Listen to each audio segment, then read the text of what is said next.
comenzar. Hola, muy buenas tardes. Hoy nos toca grabar dentro de unas circunstancias bien particulares.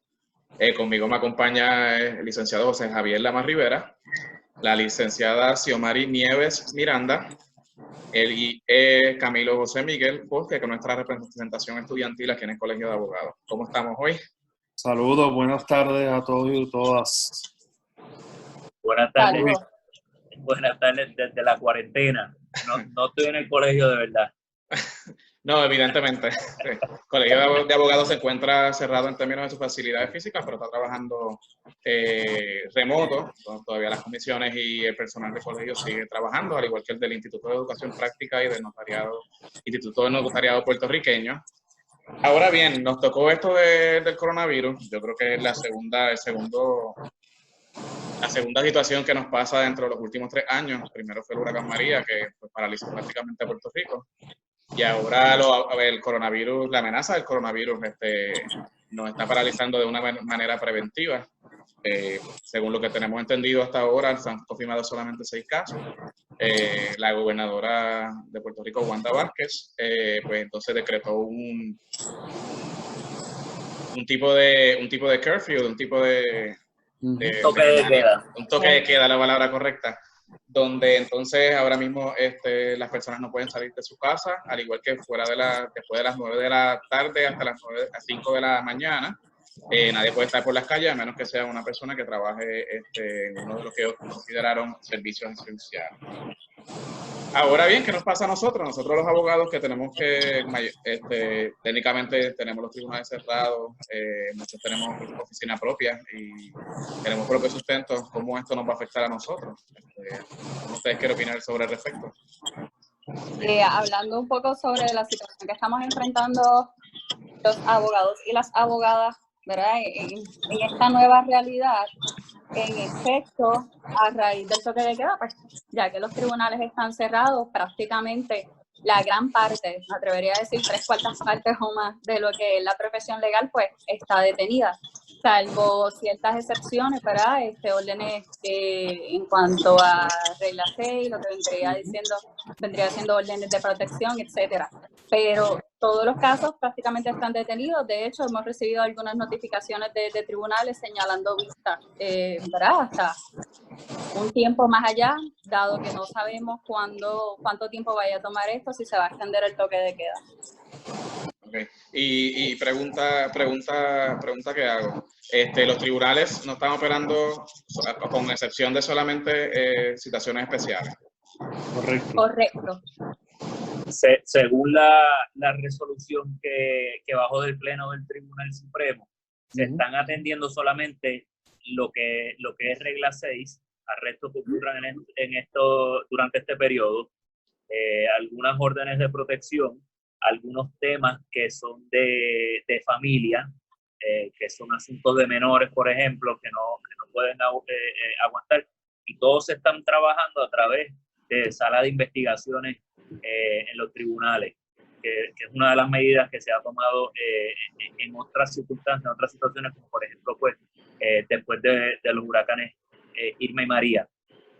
Pero eso significa, en la realidad de la abogacía, que nuestra principal fuente de trabajo para muchos de nosotros, que somos abogados litigantes, pues no tenemos la oportunidad, la posibilidad de trabajar, porque los tribunales, que es uno de nuestros centros de trabajo, están cerrados. Las vistas de seguimiento, las vistas de conferencias con antelación a juicio, conferencias iniciales, quienes tenían juicios señalados, se ven en esas circunstancias de que se va a reseñalar todo. Como mencionó Xiomari, sí están llegando órdenes de los tribunales. Yo he recibido algunas órdenes, por ejemplo, lo que deja ver que los jueces o quizás oficiales jurídicos, la rama judicial está trabajando en atender despachos remotamente. Pero en términos de prestar servicios, quienes practicamos esta profesión, estamos en la misma circunstancia de casi todos los profesionales en la isla. Quienes no son profesionales de la salud o de alguna de las circunstancias, como mencionó Miguel, que son personas que se dedican a lo que el gobierno entendió que eran servicios esenciales, pues sencillamente estamos dentro del toque de queda 24 horas al día haciendo lo que podamos. podamos hacer desde nuestros hogares. Y esa es la situación de nosotros hoy día. Yo diría que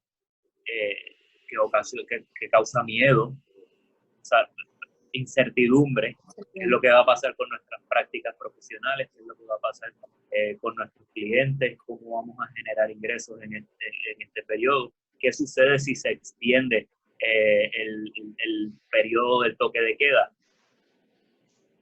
Entonces preguntaba, ¿los tribunales no tienen una fecha para reabrir, una fecha temporera?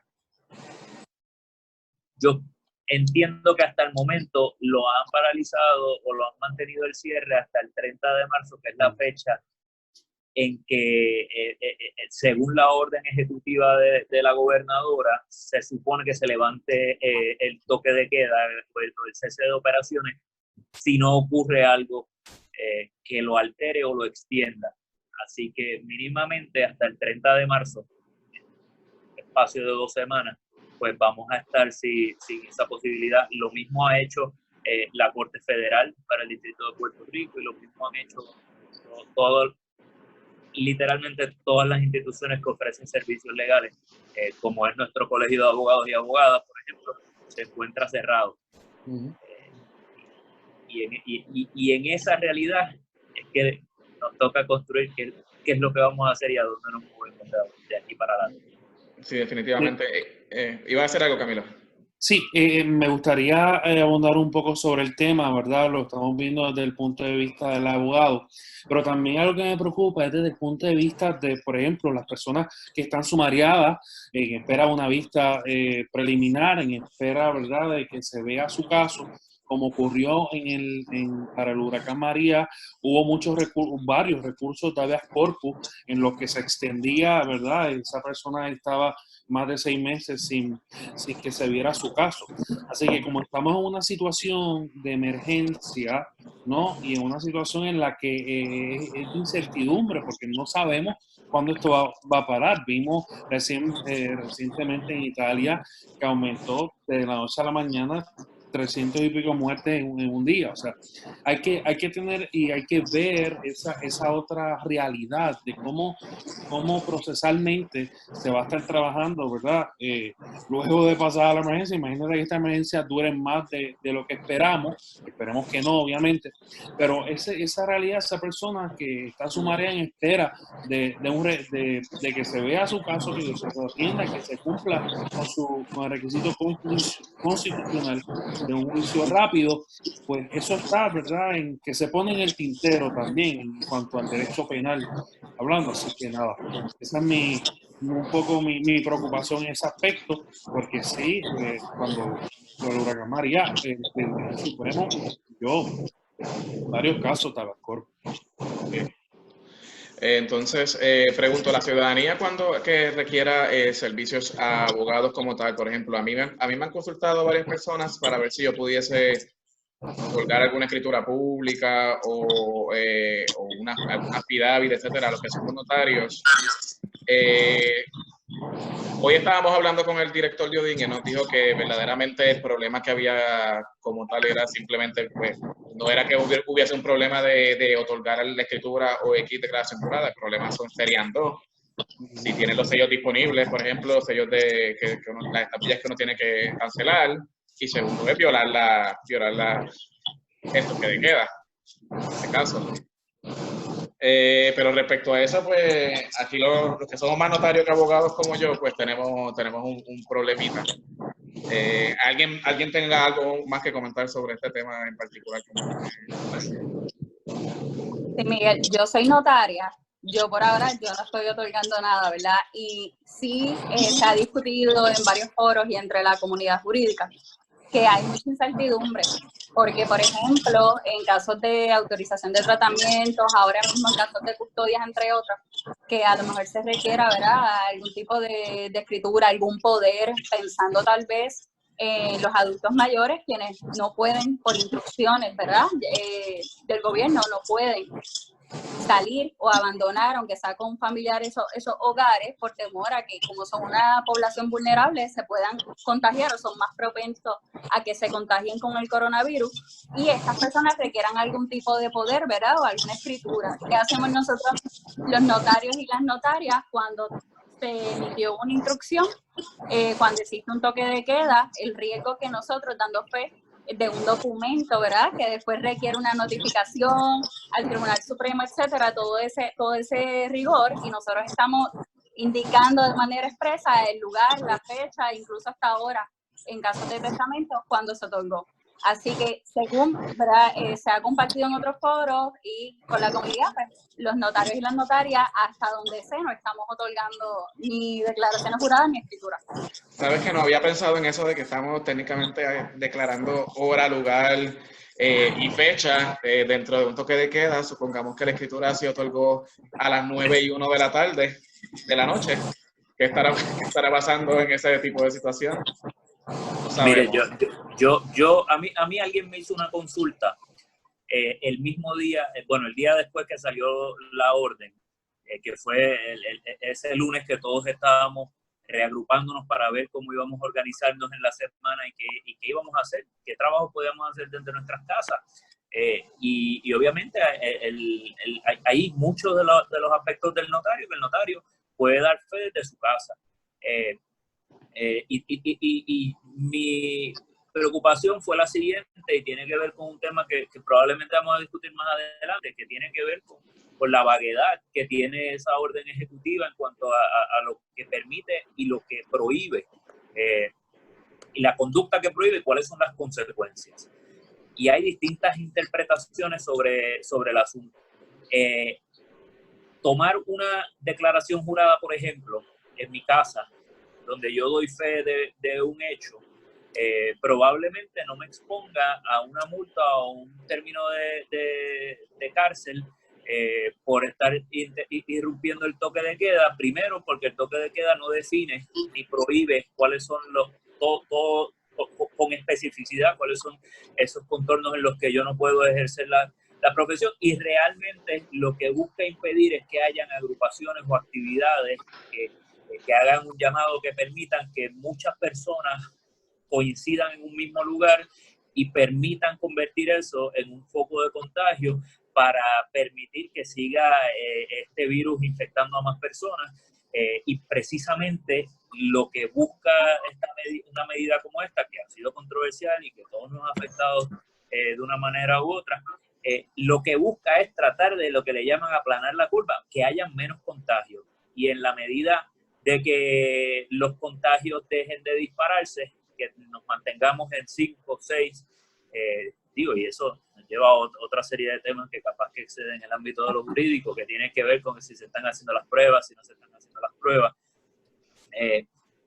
¿Hasta qué medida el impedir que hayan reuniones nos impiden que desde la casa podamos hacer otro tipo de trabajos, como lo son, por ejemplo, declaraciones juradas, dar fe de que algo ocurrió en ese momento? Yo no creo que eso sea ilegal ni esté prohibido dentro de las circunstancias que contempla esa orden ejecutiva. Pero es un tema que obviamente está abierto a interpretación y nos afecta, porque no todo el mundo tampoco va a estar recibiendo gente en su casa. Yo creo que gran parte del problema es que la orden ejecutiva no ha sido muy clara. Yo lo admito. La primera vez que la leí no entendía muy bien, solamente entendía el hecho de que tenía que estar a las 9 en casa.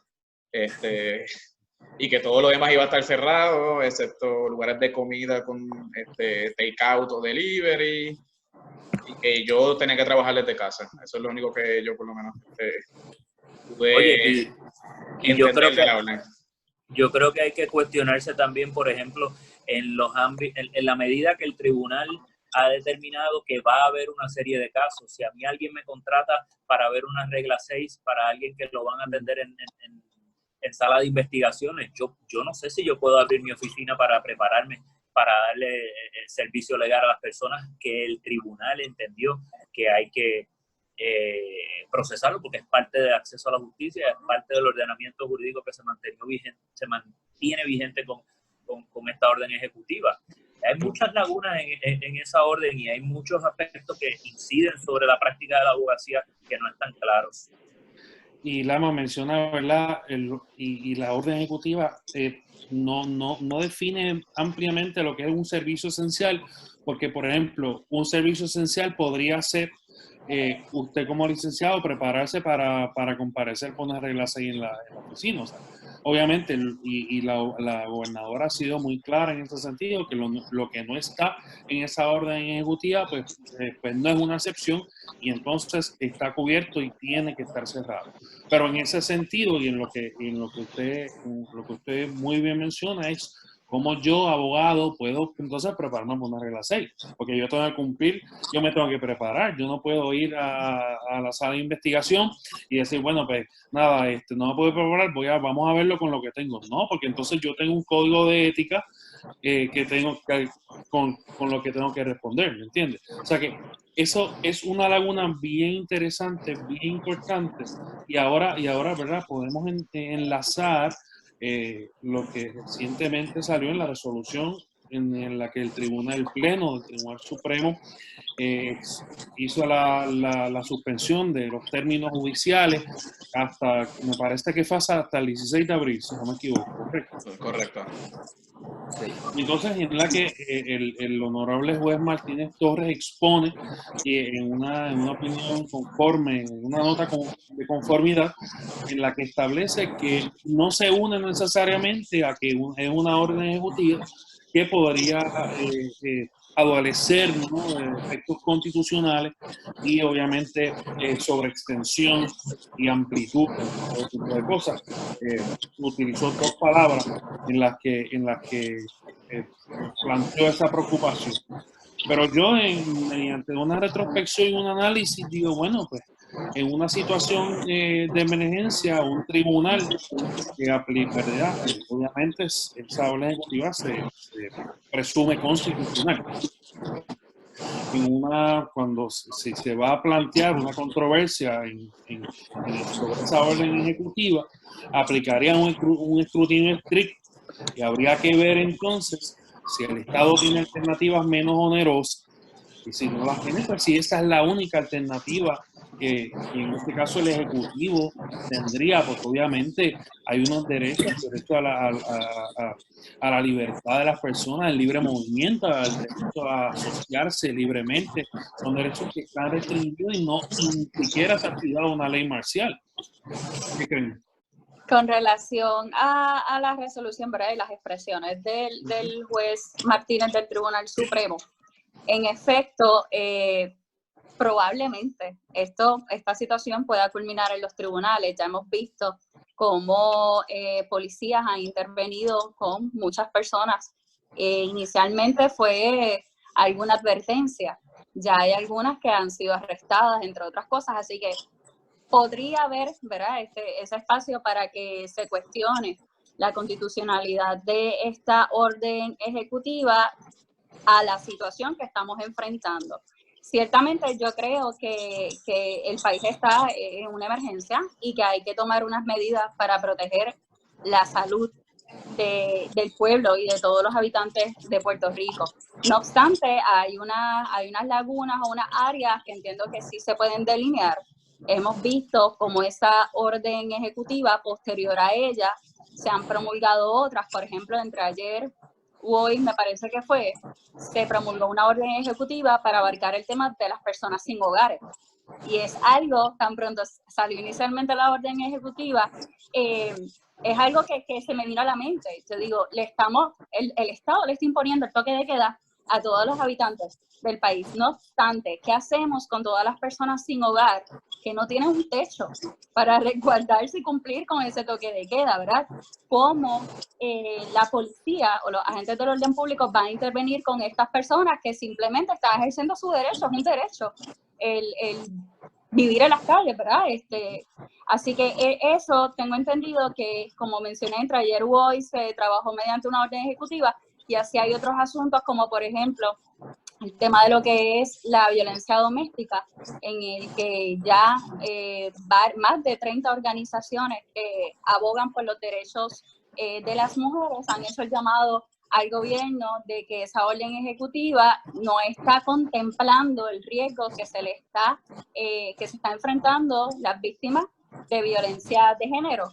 Tanto así que al próximo día me parece que fue que entró en vigor esta orden ejecutiva, que ya ocurrió un feminicidio en el pueblo de Aguada, ¿verdad?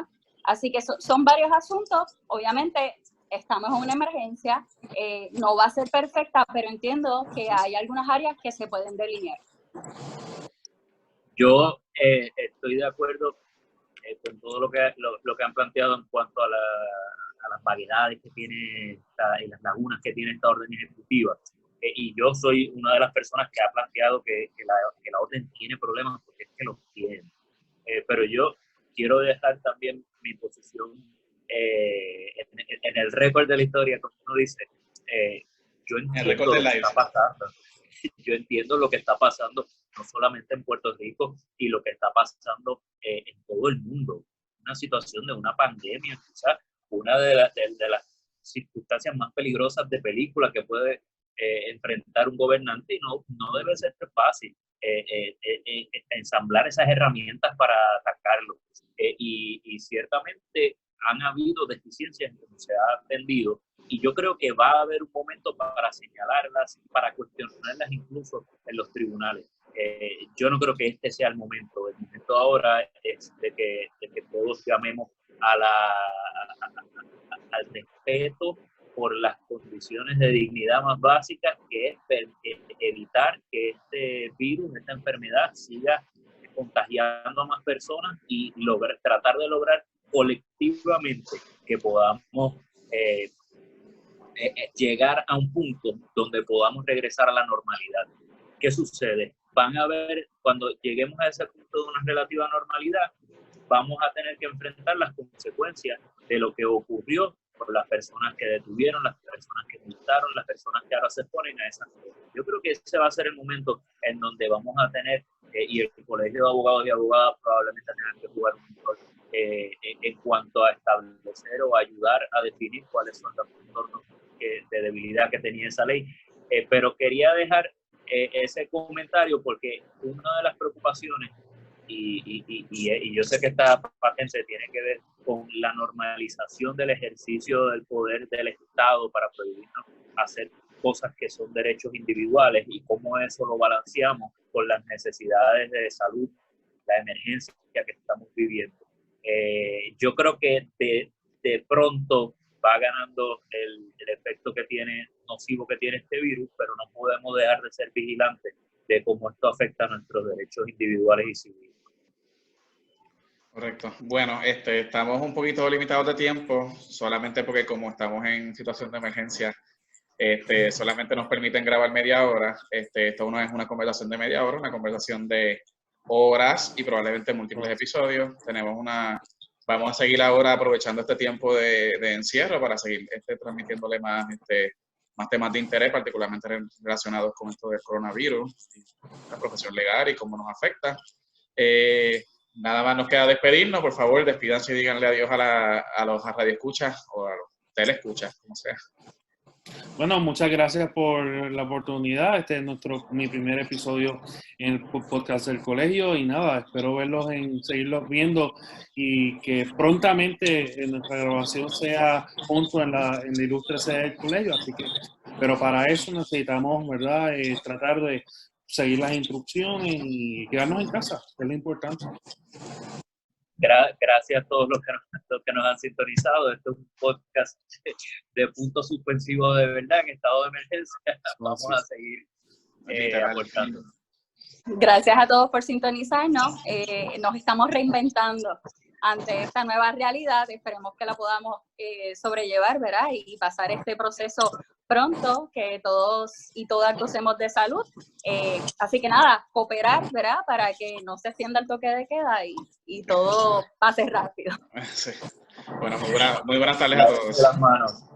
Hasta luego. Gracias.